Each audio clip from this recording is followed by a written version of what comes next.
श्री गरुड़तंडकम् श्रीमान् वेंकटनाथार्य कवितार्यकेशरी वेदांताचार्यवर्यो मे सन्निधत्तां सदाकृते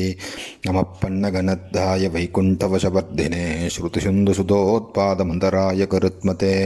गरुडमखिलवेदनीढातिरूढं दिशत्पीठनोत्कण्ठिताकुण्ठवैकुण्ठपीठीकृतस्कन्दमेढे स्वनीडागतिप्रीतरुद्रासुकीर्तिस्तनाभो गगाढो बगोडस्फुरत्कण्टकभ्रातवेतभ्यता वेपमानजिह्वातिपाकल्पविष्पाद्यमान स्फटावाटिकारत्नरोचिश्छटाराजिनीराजितं कान्तिकल्लोलिनीराजितं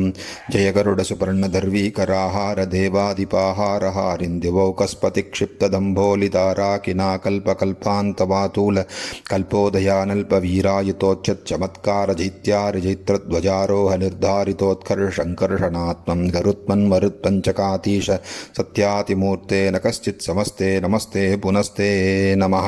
नम इदमजहत्सपर्याय पर्याय निर्यातपक्षानिलास्पालनोत्पादोति बीचे जपेटा हतागातपातालभाङ्कार संकृत्र नागेन्द्रपीठास्प्रणीभावभास्कन्नकश्रेणये चण्डदुण्डाय मृत्युभुजङ्गत्पृभे वज्रणे दंष्ट्रया तुभ्यमध्यात्मविद्या विधेया विधेया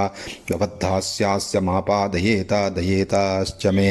मनुरनगदपक्षिवक्तस्फुरस्तारकस्तावकश्चित्रभानुप्रियाशेखरस्त्रायतां न त्रिवर्गपवर्गप्रसूतिः परद्व्यूहदामन्द्वलद्वेषितर्पज्वलद्वालकिल्न प्रतिज्ञावकीर्ण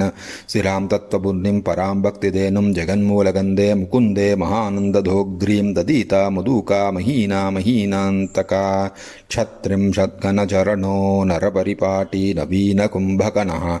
विष्णुरथदण्डकोऽयं विकटयतु विपक्षवाहिनी व्यूहं विचित्रसिद्धितः सोऽयं वेङ्कटेशविपश्चिता